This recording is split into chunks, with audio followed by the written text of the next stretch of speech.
I'm Corey Ford. I'm the co-founder and managing director of Matter Ventures.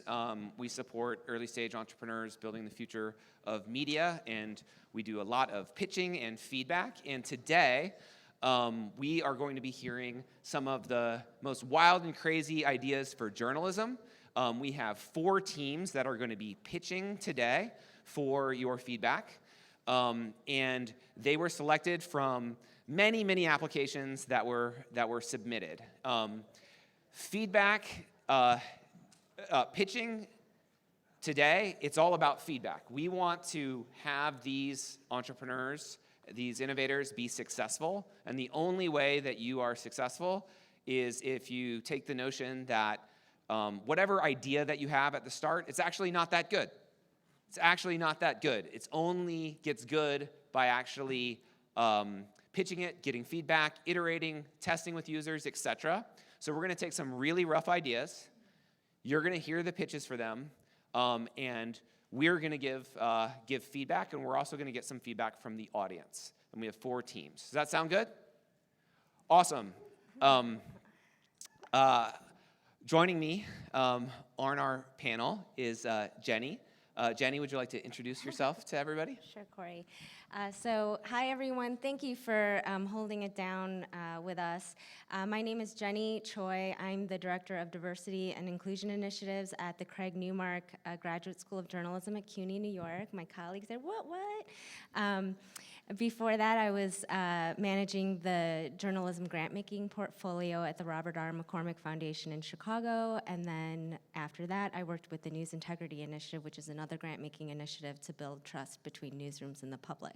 So I'm really excited. I see I'm giving props to my colleagues, but I know that there are other folks in the room that, please feel free. This is, learning community, so we want our pitchers to be at their best when they get buttloads of cash.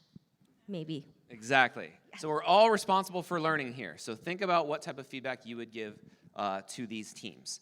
All right, so again, 4 teams, 5-minute pitch.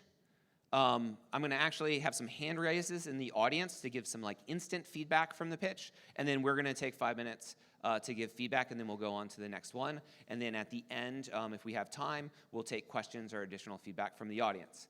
Everybody ready? All right, let's welcome to the stage our first presenter, Thomas Seymat. Did you say that right? Did I get that right? I don't know. All right, now Thomas. Yes. Before you pitch, what's really important, just like in making any good media, is you have to know who your audience is, right? We're not going to be able to give you good feedback unless we know who is this pitch intended for, and where do you want to move them? If they're at point A, at the end of the pitch, you want them to be at point B. What is that? So help us understand that so that we can put that hat on when we're giving you feedback. Sure. So my name is Thomas. I am from France, as you can hear it from my accent. I am an RJI fellow in Columbia, Missouri, and I'm pitching you the project I'm going to be working on my whole year. So I'm hoping that you can give me feedback to A, make me think that I'm not crazy and I'm not going to waste the whole year, and B, if you think that's a realistic idea, and if you think you would have ideas and suggestions to improve my work throughout the year. Okay? All right, is everybody ready? All right, Jenny, put 5 minutes on the clock. I thought that was a part of your presentation. Okay, all right, starting over. All right, I'm ready. Are you ready? Yes. And ready, set, it's all yours.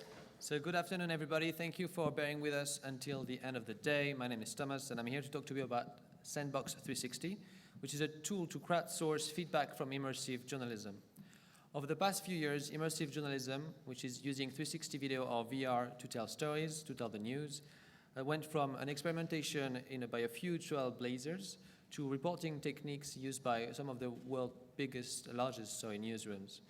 Today, it's a medium whose potential is being discovered more and more every day by storytellers across the world. A testimony of this global interest is that a recent call for project by the Journalism 360 initiative, as they were offering $200,000, and they received over 400 applications from across the world. And myself, personally, have supervised the production of over 145 videos in my previous job back in France. Sandbox 360 would help these storytellers, as well as the advertisers, by providing them a platform to easily gather audience feedback and research on immersive 360 and VR content. The key is to listen to your audience, which I think is something journalists are sometimes not very good at. Thanks to Sandbox 360, a VR journalist in a medium-sized newsroom, let's say he's in the final stage of editing his or her short documentary, well, he will be able to test directly with the audience whether or not this story resonates with them, if they watched it to the end, or if they didn't get lost in the immersive experience. That way, he or she can establish evidence-based best practices to go beyond gut feeling and intuitions to educate his or her editorial decision.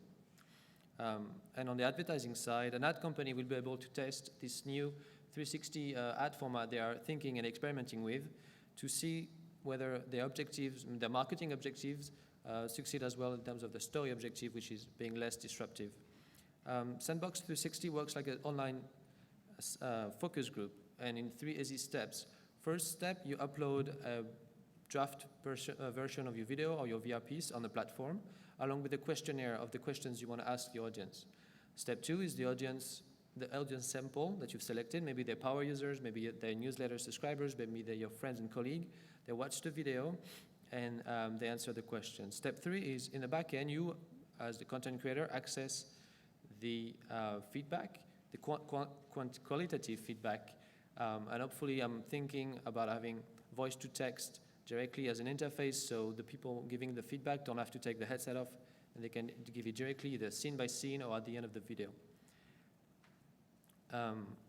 As a content creator, an immersive content creator, with Sandbox 360, you now know more about what your audience wants and how they receive content. Your editorial decisions are better informed, and you can even do A/B testing when it comes to new format and new content. And of course, better ads will bring more monetization to the medium. Sandbox 360's audience go beyond advertisers and journalists. The cinematic VR industry, as well as educator, can also conduct research on their own project when it comes to immersive storytelling. As a result, with a more engaged audience and a better educated use of advertisement, Sandbox 360 is a key for the growth and sustainability of immersive journalism, and thus it will have all the cards in hand to become the mainstream media it's meant to be. Thank you very much.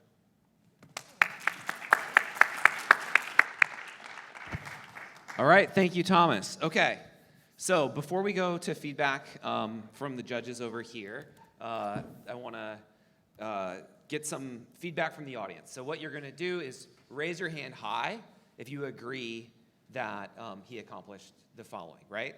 So first question is, do you concretely understand who the user of this potential product is and what context they're operating in? Just raise your hand high if you have a yes. Okay, awesome. 2, raise your hand high if he has established that there is a clear, validated, deep need and problem that he's solving for this user. All right, cool. Raise your hand if you concretely understand what the product and user experience that he's pitching is. All right, and finally, raise your hand high if you know concretely what the next steps are for this venture. What is he actually proposing to do besides saying this will be a good idea? Raise your hand high.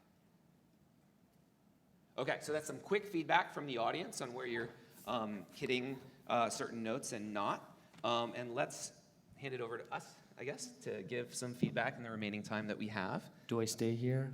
Yes. Okay. Stay there. And if you want to take any notes, Yes. that'd be good as well. Okay. Yeah. You sure? Yeah. Okay. Cool. So overall, I think what I like, although obviously visuals would help a ton to like more concretely understand what exactly this is. I think that, at least from an initial pitch point of view, I have a little bit of an idea of what the user experience for this is. You gave me kind of step 1, step 2, step 3, which was super helpful in terms of uploading a draft version, watching the video, accessing feedback. What you're pitching is such a visual medium, right, that my expectation would that you would be amazing at visuals, right? Like if I'm gonna bet on a team in this space, an actual more visual presentation would kind of back up your ability to, I think, execute on this pretty well.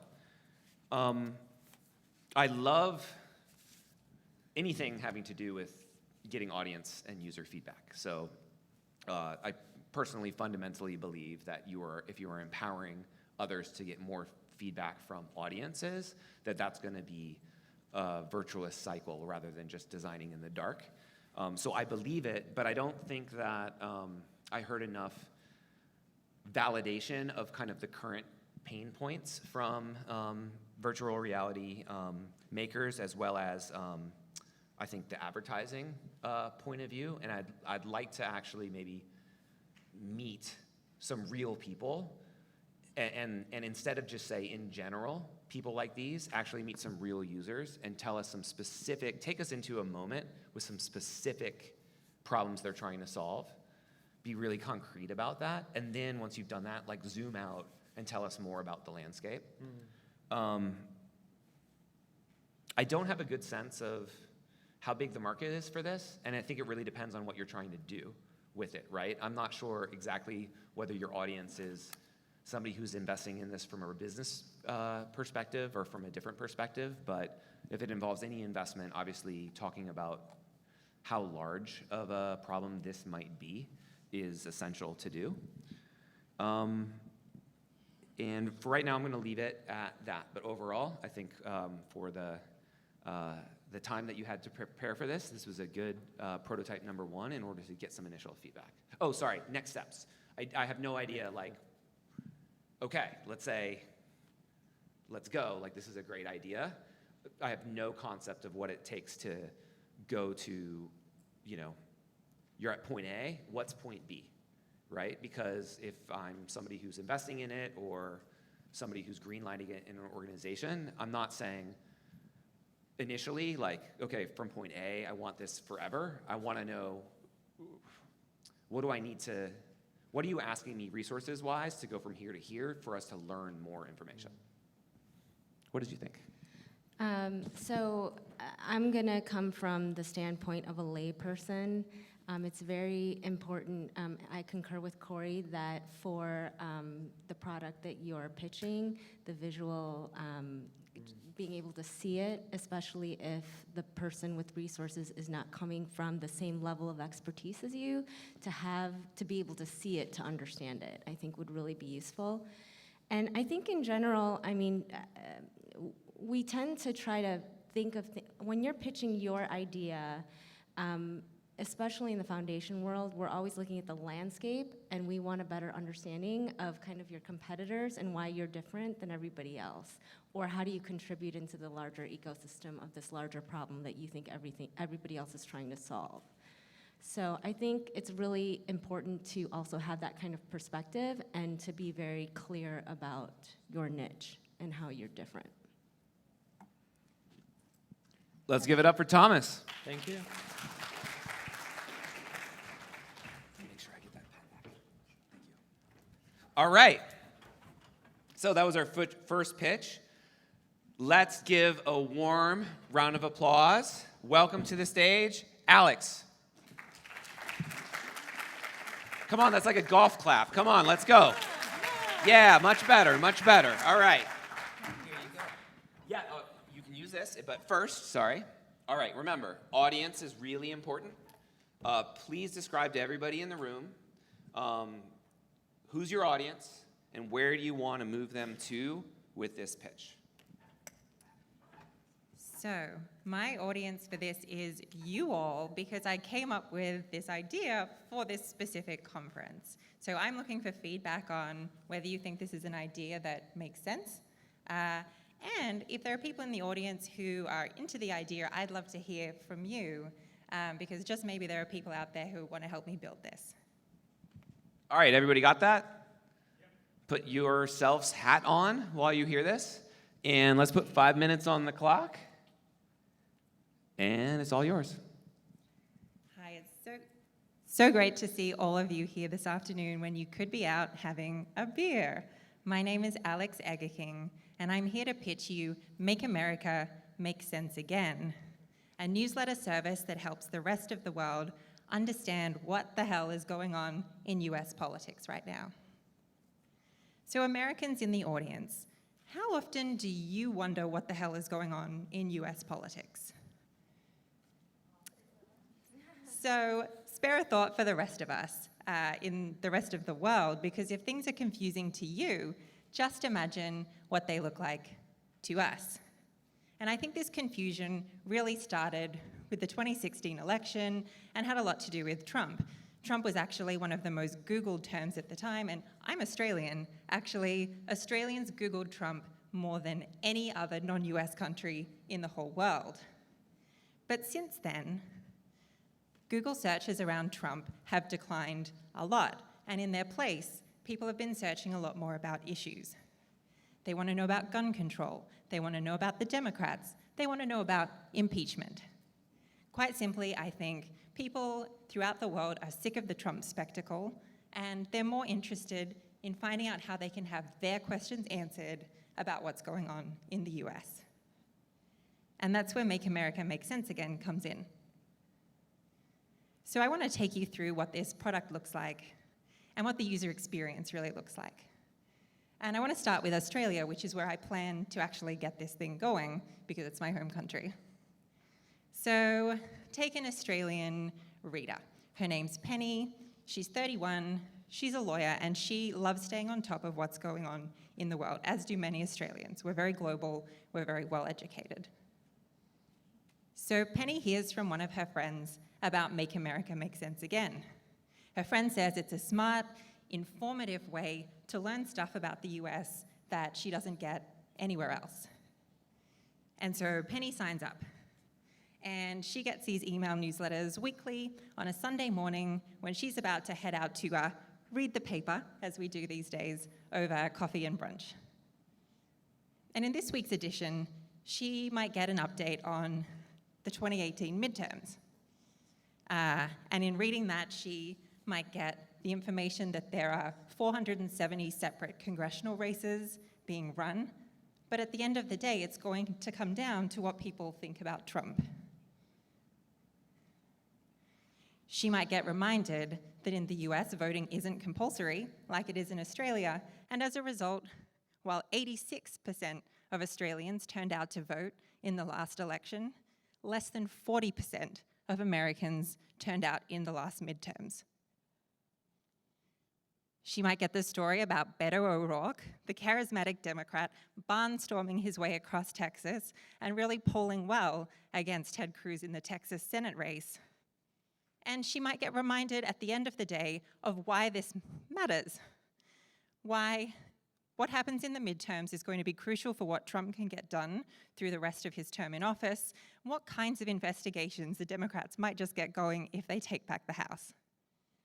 Now, this newsletter gives her information that's more detailed and has better context than what she could get from a news report in an Australian local paper or on a TV news broadcast, where she might just get a sense of what the poll numbers are doing, and also maybe the sense that there's something called a blue wave that Democrats are really hoping for to come out and flip the House. And it's going to be more helpful and targeted to her than if she were to go to the New York Times website and follow along with their midterm coverage, which she might still do in any case.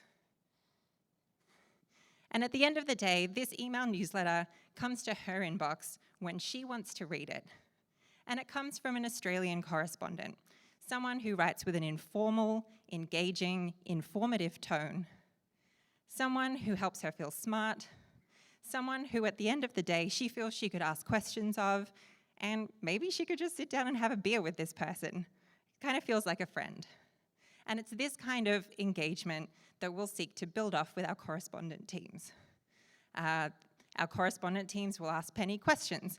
They'll ask her for feedback. They'll ask her what questions she has about the US. And they'll invite her to join in moderated Facebook discussions, for example, to help boost that engagement further and help her connect with other like-minded Australians.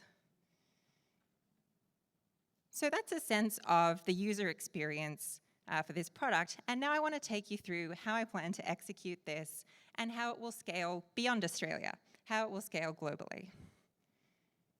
So, like I said, I came up with this for the conference, so nothing's been done yet. Okay. Do I have another minute? Oh, thank you. But I plan to start in Australia and actually hit the ground running to get this happening. And I have some traction in this space. I currently produce and co-host a podcast called What the Hell America, which is targeted at foreign audiences. And therefore, I know that there's curiosity and enthusiasm for this kind of explainer about the US. And once there's a product market fit in Australia, I plan on scaling this quickly globally by bringing on new correspondent teams based in the US. The idea is to have a central editorial team who deals with content, templates, branding and design to make it easy for the correspondent teams to quickly start up in new places, but with strong and consistent branding. And we intend to partner with home publishers in each country for scale and distribution, people who don't have the resources to staff up their own team of foreign correspondents, but who are interested in bringing new foreign content to their own audiences. So why do I think this is going to work in the media landscape? A couple of reasons. First, I'm encouraged by the success of email-first platforms like Axios. Also the fact that big publishers like the New York Times continue to add new newsletters to their repertoire to reach new audiences. And finally, the range of newsletters that make membership and subscription a real business model, like Stratechery, for example, and the fact that there are platforms like Substack set up to do just this. Anyway, that's my time, over my time. Thank you so much for listening. That's Make America Make Sense Again. I'd love feedback. All right, let's give it up for Alex. All right, everybody, audience, we need your help. So when you heard that pitch, do you have a very concrete idea, vivid idea in your head of who the user is and what context they're in? All right. Did you have a very concrete idea of a deep, validated problem or need that that user has?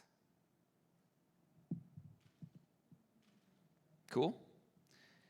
Is the product and user experience concrete?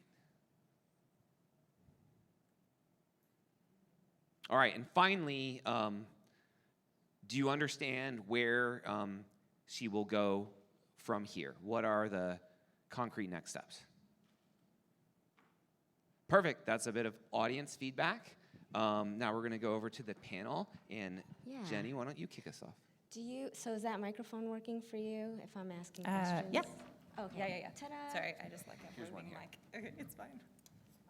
Awesome. So great job, Alex.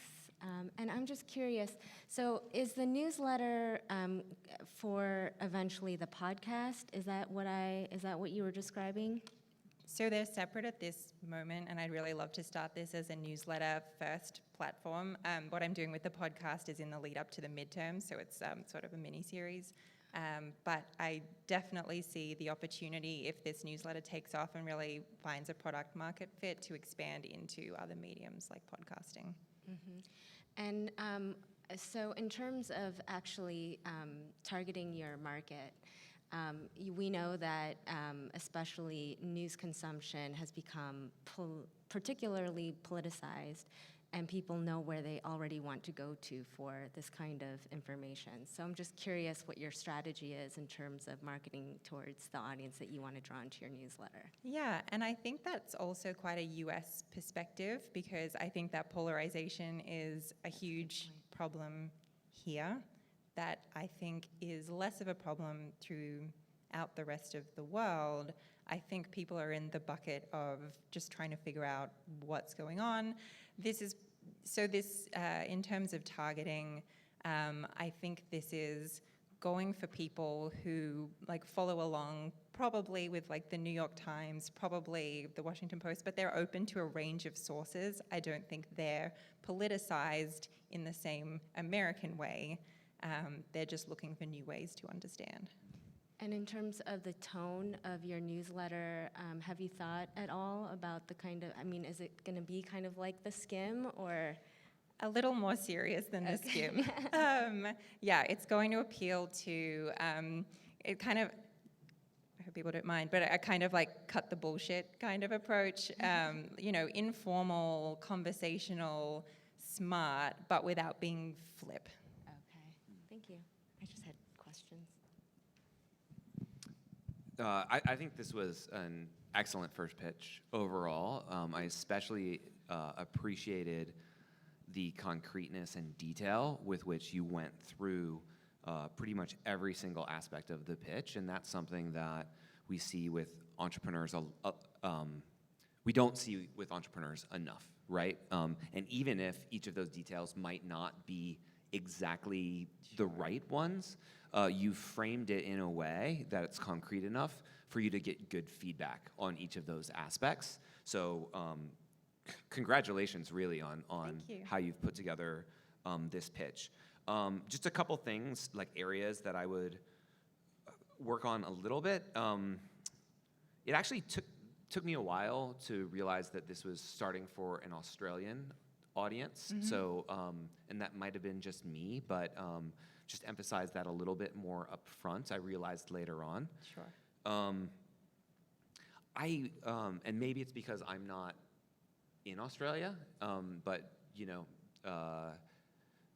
I want to actually experience the Australian perspective a little bit more concretely. I'm basically taking you at your word that like this is the attitude, but it makes me wonder, like, okay, basically, I don't know how more specifically, like the local Australian media are failing at this. Is it just a problem of tone, or is it, I don't know. I want to know more about that just to like more deeply validate that need.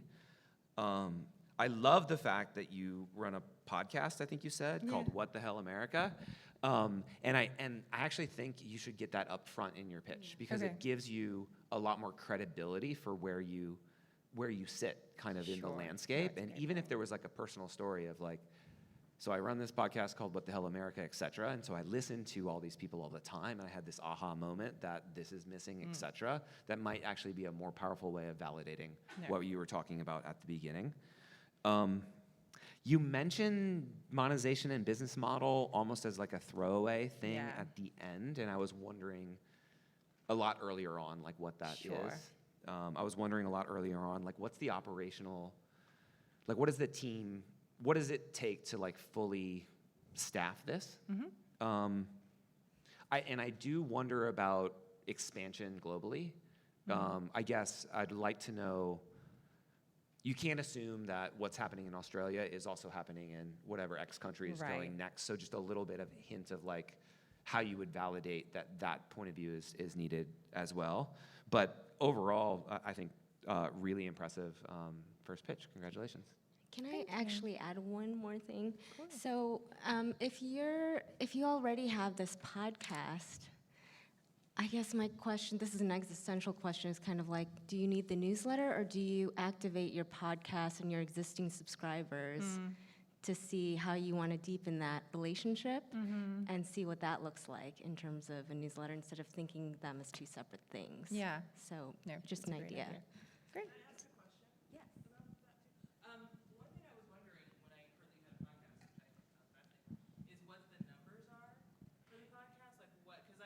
I'll repeat the question.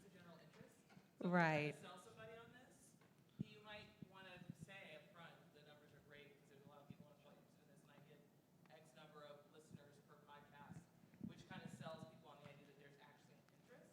Yeah. That's one thing I was just wondering about. So I just want to repeat what I think I heard so that the audience can hear on the video, which is, it would be great if you talked a little bit more about the numbers and traction of the podcast and a little bit more insights from that experience. Great. All right, let's give Alex a big round of applause. Computer's asleep. All right, next up, and remember, golf claps are not allowed here. No golf claps. Let's welcome to the stage Justin.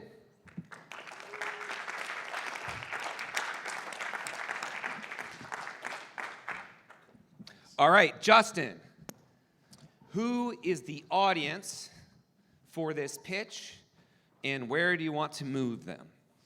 So my audience would be donor funders or philanthropies focused on development in Africa. I'm based in Africa and work in Africa, so we're trying to do an intervention for African audiences. And this pitch, we're just about to start fundraising. So this pitch would be to try and seek matching support for the small seed funding we already have. Okay, everybody hear that? So put on your I am a philanthropist hat. Put yourself into that position. He's pitching you for money. And he has 5 minutes. Let's go. Cool. So I'm based in Africa. I work across the continent, and we're constantly dealing with people who struggle to find actionable information to make their lives better. The World Health Organization estimates that 700,000 premature deaths happen in sub-Saharan Africa every year just from air pollution. These are in the major cities, places like Lagos, Nairobi, and Dar es Salaam. And these are cities where we already have small labs. These are all invisible killers. Air pollution is something you can't always see, but you can avoid. It's preventable. People cannot currently avoid it because there simply is no real granular information about where the danger occurs and when it occurs. The very important bit, the when bit. But air pollution is just one of the environmental dangers that shorten or otherwise kind of erode life quality in the African countries that we live in. Water and even medicines that people use are often fatal.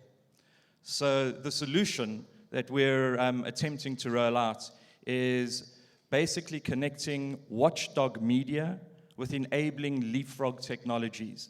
That's a lot of gobbledygook and kind of jargon. What it boils down to is connecting activist, engaged local media who campaign on behalf of their communities with hard science and with hardware equipment that they can use to both track the dangers and give people hyper-local information about exactly what the extent of the danger is. So what would we be able to provide? Hardware solutions. We've managed over the last 10 months to pioneer a set of low-cost environmental sensors that monitor the air and monitor for specific dangerous particles that cause cancer, as well as other respiratory diseases. In addition to that, we partnered with a US-based startup that has a low-cost sensor that helps detect cholera in water, which is one of the leading causes of death with people who have compromised immune systems in Africa. In addition to that, we have a partnership with one of Africa's largest mobile companies that have offered 3,000 base stations in 2 pilot African countries, Tanzania and Kenya, which would provide electricity, connectivity, as well as security for any of the hardware that is installed.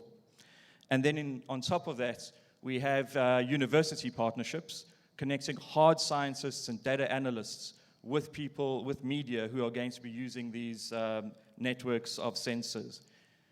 Would media do this, though, is a question that we often get asked. And through our partnerships with the International Center for Journalism, we're an initiative of them, we can point to a big success in India, in Delhi, where a large citywide network of air sensors has been rolled out, driven by a media company, but has quickly become part of the civic infrastructure in that city and has long outlasted the original seed grant and continues to function and be widely used.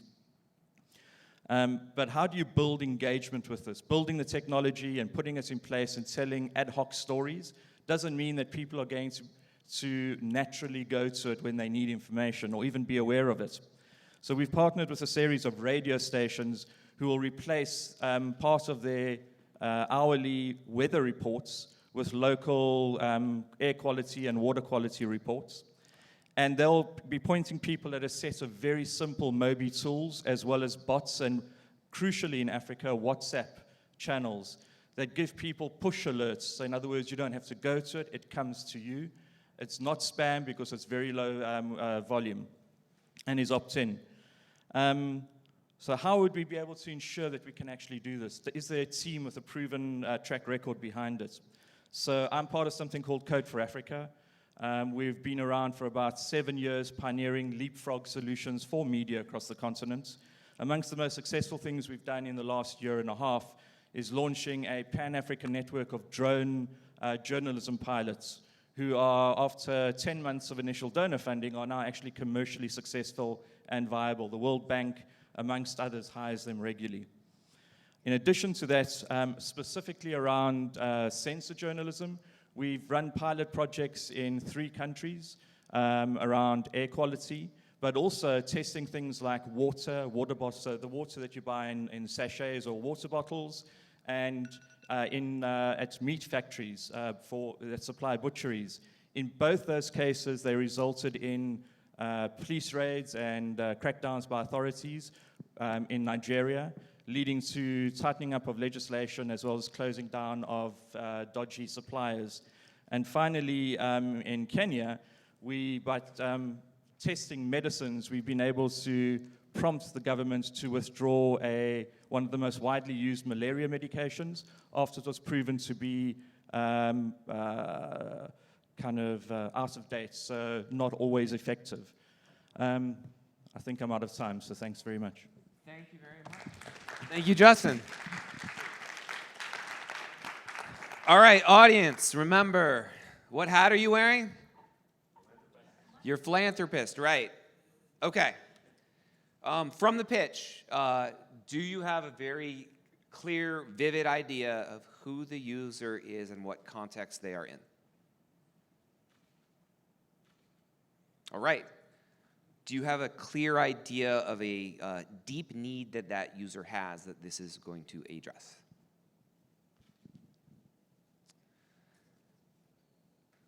Is the proposed product and or user experience clear and concrete?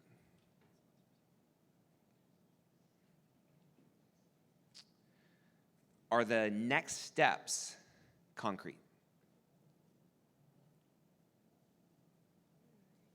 Okay, I'm going to add one here since you had a very specific audience. If you were running a relevant philanthropy organization, would you bet on Justin? Doesn't mean you like him or not. Would you bet on him with that pitch? Okay, awesome. We are going to give you feedback. I think, am I starting? Are you starting? Okay. All right. I'll start on this one. All right, so Justin, you guys clearly have experience in this space, so I think, and I hear about it mostly at the end, but I think things I like are you seem credible based on the stories that you've told in the past, and it seems like you're solving a big problem that would have impact. The piece of feedback that I want to give you is that I think you need to get really, really concrete and specific, a lot more specific about, like, if this is a movie, right? Yeah. Like, take us to that one user in that one place, take us into their life, let us actually experience that need a little bit more, and then introduce, it's like, you know, da-da-da-da, whatever, and then one day they hear this on the radio, or they experience this. And then once you've done that, you can zoom back up and talk about some of the more complex, I think, systems-based things that you're doing.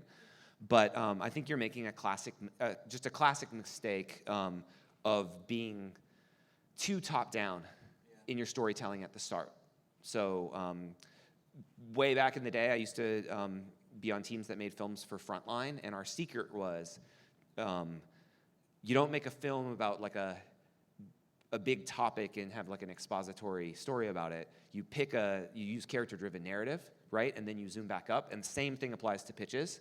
So I think you have those things there, but I would just get a lot more simple in that story because it gets complex pretty fast, and you don't want to lose people right at the beginning. So I'm kind of like, I heard something about like a hardware solution. I heard something about like radio stations. I'm not sure how they interact with each other. And I need you to help connect the dots a little bit more. But I would take a follow-up meeting, I think, based on what you've already done in this space. And I would hope in that meeting, we'd get more concrete about like, okay, how does this actually roll out? Yeah, exactly. I guess my only real question is if you're working with media organizations and you're trying to incentivize them to partner with you to get better information, how much does it cost, not just from a financial standpoint, but from a resources standpoint? And is it a heavy lift for these newsrooms to partner and engage with you? That's a really good question. So what we have done with many of these media partners is actually set up a data desk. And the internal data desk, which is staffed by journalists that we support, then drives the reportage. And we then help them build revenue models around this, so it's all advertising driven and sustainable. 5 minutes goes past very quickly though. So, Yes, it does. yeah. And always, we chose not to use visuals, which I think you've remarked on each of the previous presentations, is something that we should actually do. Yeah. And then one more thing I would add there. So I don't know what your ask is. Is it $1 million? Is it whatever? But since you're in that phase, like specific ask. Yeah. And what's really important is concretely, where does that get you? Yeah. You're at point B right now.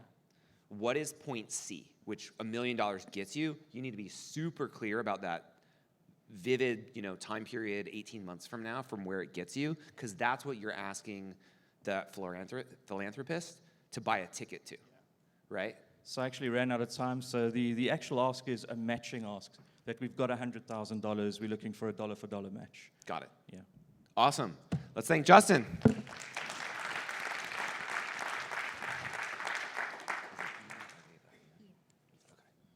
All right. Last but not least, let's welcome to the stage Eva. Come on. Last one.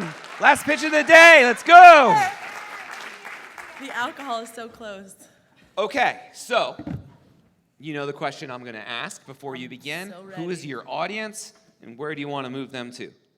Okay, my audience are risk-inclined individuals, maybe some of you, really specifically female journalists who enter situations that might become uncomfortable or scary or creepy, and they become suspicious. So point A is anyone who is in a situation where there's unease and they're asking lots of questions. Is this a gray area? What am I supposed to do?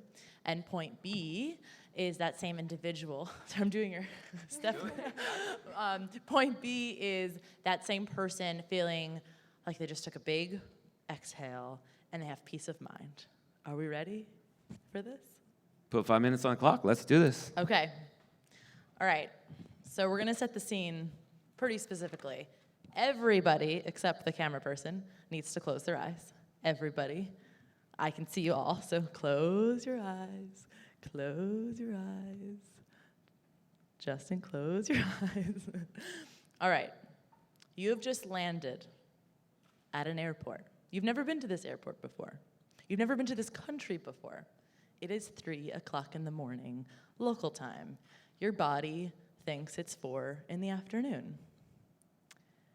You exit the airport. It's dark outside. There's no one around. You're fine. Your body thinks it's the afternoon. You're confident. You just had a snack on the plane. And you see there's one cab as an option for you right now.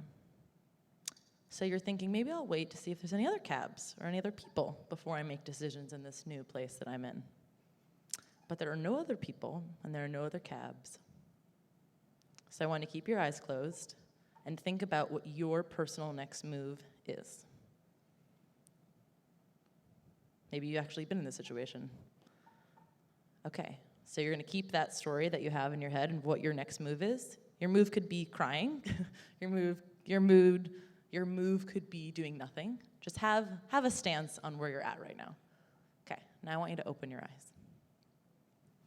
We're still at ONA. You're safe. Okay, so I'll tell you what I would do in that situation.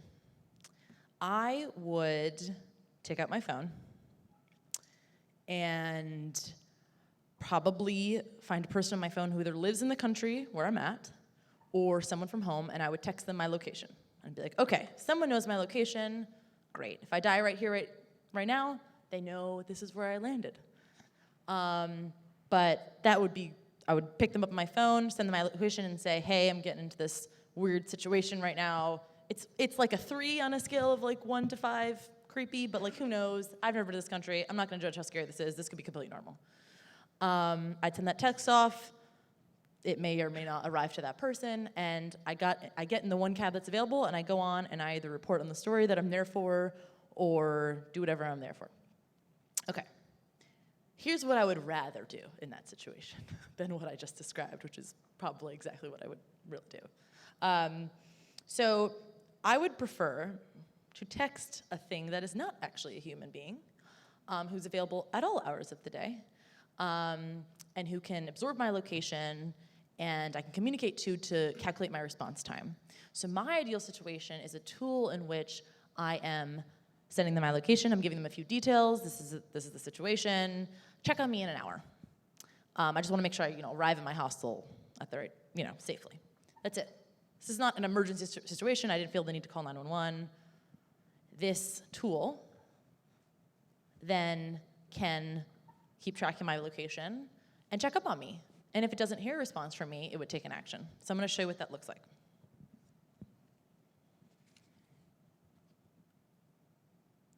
It's called the digital buddy system. Oh, I need to exit out here.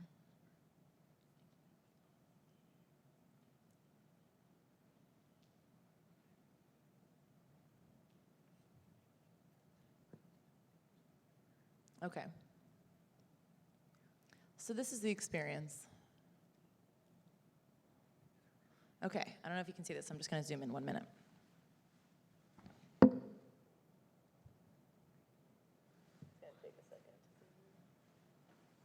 Okay. All right. I'm texting my bot. Hi, I'm at a dive bar for an interview and going to the bathroom, which is down a really creepy hallway. Check on me in 5 minutes.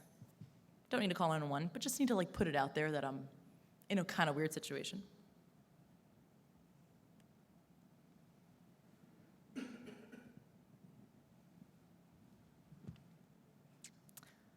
The buddy system is on it, and it checks up on me in 5 minutes. How did it go? I get caught up in my interview. Maybe I get into a situation that isn't safe. It contacts my emergency contacts. Okay, wait, hold on, we're going to another scenario. I gotta pause this. Okay, different scenario.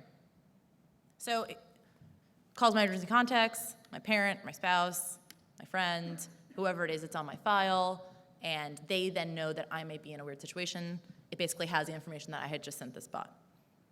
New situation. I'm getting into cab. License plate is X.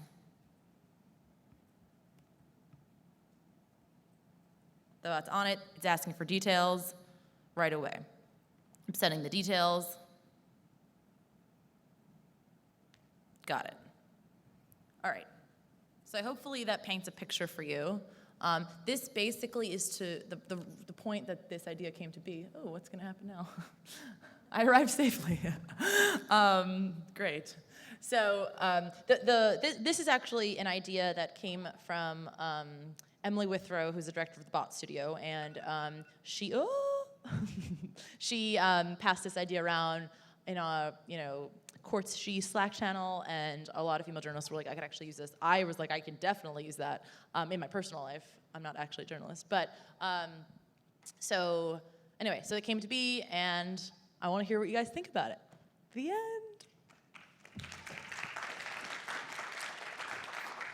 All right. Raise your hand high if you clearly and vividly understand the user and the context that she is designing for. All right. Raise your hand high if you understand that there's a validated user need that she is designing for. Okay. Raise your hand high if the product and user experience is concrete. And finally, raise your hand high if you clearly understand the next steps, and if you were to invest in this or greenlight it or whatever you want, you know what she's actually going to do next. All right, so feedback's pretty clear on all of those. And let's hand it off to our panel, Jenny. Yeah. Actually, I wanted to call out my colleague, Jeremy, Director of Entrepreneurial Program at CUNY, or Newmark, sorry. So I think it's great. I think it's really clear. The fact that you see the user experience is really helpful. So as a user, I know exactly how this works. I know different scenarios in which it's actually useful. So it's very practical. It's very specific. I think that the clarity from the audience that it's not clear what's happening next is a good signal that you could sort of clarify for us exactly what you'll do next and how it will grow and what the where this moves from being a prototype to being a real product and who you're serving first and all those kinds of things. Yeah. So I think that's a good signal. And I think that it might be interesting to explore kind of other ways to approach this. So other kinds of situations where it might be useful, or other kinds of ways into, would it work on WhatsApp? Would it work with a group as well as with the bot? Sort of expanding on different approaches that might work, or other similar products that might be useful to draw insight from. But I think it's really clear, straightforward, and simple, and I think it's a great idea. Cool. Jenny, we want to hear from you. So to be honest with you, for me, it's always context. And so that's kind of a strategy where I identify Jeremy as someone who would really give you useful feedback. So sometimes some of the context is know that folks are going to ask one another as, in terms of funders. And so that's kind of like an exercise. Nice. I like it. Back to you, Corey. All right, so although the pitch was not tight, I think it was very effective. And what I really liked was how much of an experience that you made it, right? You enabled the audience to go to that place and really think about what they would do in that situation. And if you can do that when you pitch, it depends whether they actually resonate with it or not. Like for me, you did take me to a very specific moment in my life where I could resonate with that. So checkbox on validated user need, because you've validated it with the audience. I don't know if, actually, raise your hand if when you did that exercise, you actually took yourself to a concrete place where you have felt something like that before. Okay. 70%. Cool. I'll take it. So I think that was great. I loved that you showed a prototype of what the experience was like, and that you got visual. That made it super concrete. I think if you just voiced it over the whole time, we would have been missing a whole, part of it. So thank you for being super, super concrete and specific. I think that was really good.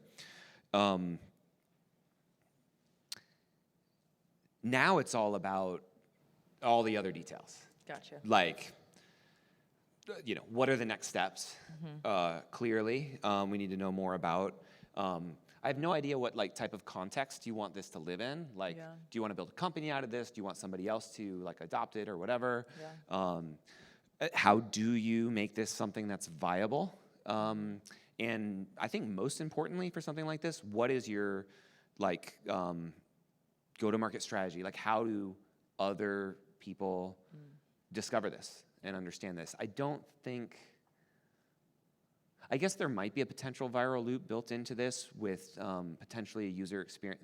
What is the experience for adding in your network of people, right? Yeah. And so you could go deeper into that. Yeah. So a lot of things to explore, but I think at its core, what I heard was a real need with a real user in a real context and an actual real prototype of how it might work. And although it sounds like most pitches should have those things, most of them don't. So I think you're actually starting in a really good place. Great. So. Cool. Thank you, guys. All right, So let's much give her a fun. round of applause. All right, so I know we're out of time, but I want to invite up our everybody who pitched up to the stage, We're gonna do and this let's like welcome we- them back one more time. Yay.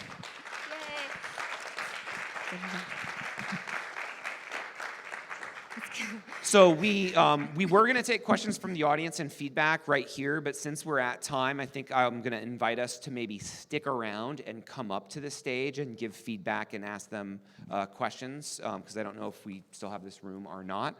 And we were just told that there is actually a prize to be given out for this. It's an Insta360 Nano S.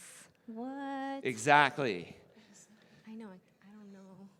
Maybe you could explain to us what this is. It's a camera. So it's a 360 camera that you can, I guess, stick in your phone. Is that for Android or iPhone, this one? Anyway, you can easily take 360 pictures and 360 video using your phone and then upload it straight to Facebook and YouTube. And it's pretty cool. It's a good gateway drug to get into immersive journalism. Do you already have this? Maybe. Oh, fuck. All right. So I think the way that we're going to do this, we're just making this up as we go along. Think in your mind right now, okay, if you are going to invest in the next stage of one of these pitches, you could only pick one, and you had some money allocated to you to put it into that venture. I want you to think about it, pick which venture you would invest in, and then applause? We're going to use applause? Use hands? Okay. All right, so we're going to use hands. We're gonna do it And like the Apollo Jeremy, Theater. you're going to be the ultimate judge of who wins here. Yeah. Dun dun dun. All right. Ooh. All right, raise your hand if you are investing in contestant number 1. Raise your hand high. All right. We didn't go in this order, but contestant number 2, raise your hand high. What the hell, America? Or newsletter, sorry. All right, Jeremy, you got what you need? All right. Contestant number 3.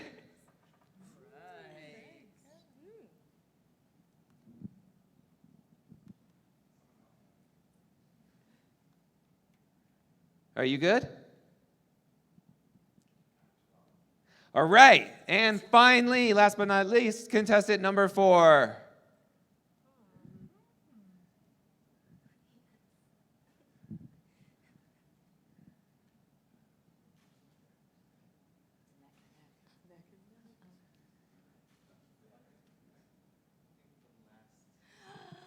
We have a winner. Congratulations. I hope you learn what that is. Let's give a round of applause for ONA's craziest, wildest, craziest idea pitch Thanks, of the year. everyone. Now to the bar. But they're all winners because they were able to get feedback on their pitches, which is the ultimate gift. And if you want to stick around and give them more specific feedback, if you want to connect them to people who can help them, if you want to use these tools, etc., please come up here, talk more to these amazing teams who got up here and put their wild and crazy ideas out there. And thank you all for joining us.